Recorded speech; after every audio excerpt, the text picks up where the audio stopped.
সালামু আলাইকুম। আপনারা যারা ব্রাজিল আর্জেন্টিনার খেলা দেখেন বা খুব ফ্যান, তারা একটা জিনিস খেয়াল করে দেখবেন যে ব্রাজিলের খেলোয়াড়দের মধ্যে সাদা মানুষ যেমন রয়েছে, কালো মানুষও তেমন রয়েছে। আমাদের কালো মানিক পেলেও একজন কৃষ্ণাঙ্গ মানুষ, কিন্তু আর্জেন্টিনাতে আপনি কোনো কালো মানুষ দেখবেন না। কিন্তু পাশাপাশি দুটি দেশের মধ্যে এরকম বিরাট পার্থক্য হওয়ার কারণ কি? এর পিছনে রয়েছে খুব মানবেতর একটি ইতিহাস।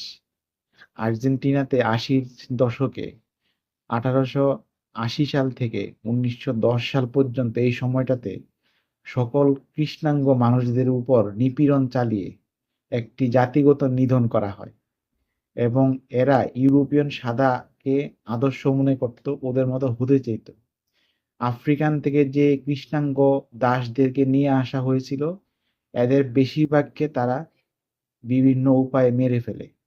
তাদেরকে বিভিন্ন যুদ্ধ বিগ্রহে খাবার এবং সরাসরি মেরে ফেলে প্রায় শূন্যের কোঠায় নিয়ে আসে আর্জেন্টিনাতে এই কৃষ্ণাঙ্গ মানুষদের।